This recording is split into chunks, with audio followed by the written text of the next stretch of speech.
Studies show that at least 80% of people who are interested in visiting your church will check out your website first. And I'm going to be blunt, if your website stinks, you're going to lose a lot of potential visitors. So today I want to talk to you about the 7 biggest mistakes that I've seen churches make on their websites. My name is Crabtree, and I help churches and Christian ministries stand out online. So the first mistake that I see a lot of churches have when it comes to their website is they don't have one. If you don't have a credible online presence, most people will skip over you and look at another church. Now I know that's not the right mindset, but that's just where people are at. People ascribe more value to churches or businesses that have a credible online presence. So if you don't have a website, the first thing you need to do is get one. And I know a guy that doesn't. The second mistake that I've seen a lot of churches make on their website is that their website doesn't have a clear purpose. It's just a jumbled mess full of information, and it's hard for a potential guest to figure out what they're supposed to do. Within the first 10 seconds of pulling open your website, they should know who you are,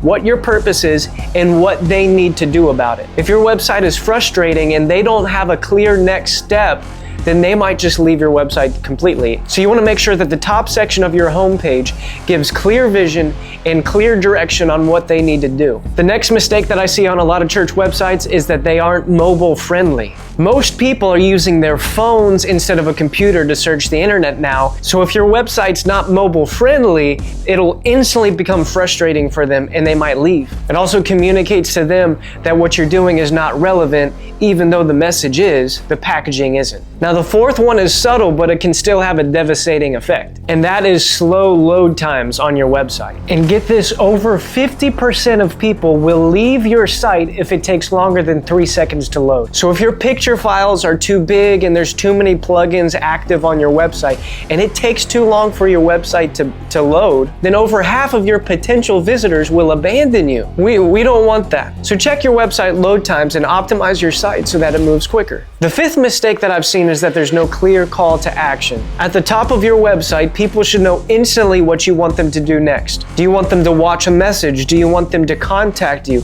Do you want them to plan a visit? What do you want them to do now that they're on your website? That should be one of the easiest things for them to see as soon as the website loads. Mistake number 6 is that the website or the logo or the branding is just outdated. It might have looked good 10, 15 years ago. It might have looked good 5 years ago. But every website and every brand should get somewhat of a facelift every 5 to 6 years. Technology is changing, brand styles are changing.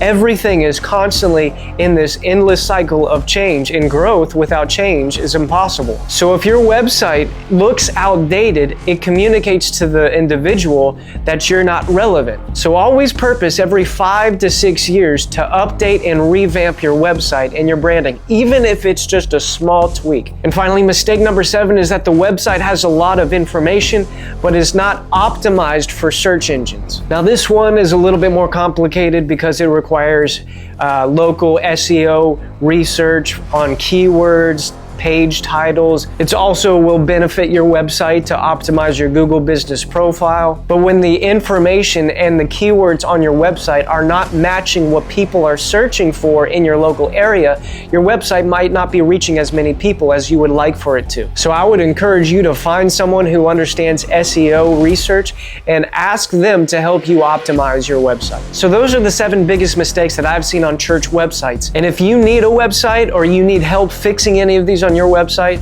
feel free to go to tml.co and reach out to me. I'd be honored to be able to serve the kingdom of God by serving your ministry. God has called you to be a fisher of men, and a wise fisher knows how to use the tools that's in their hands to reach the people and advance the kingdom of God. Make sure you subscribe to this channel and keep an eye out for more videos like this one.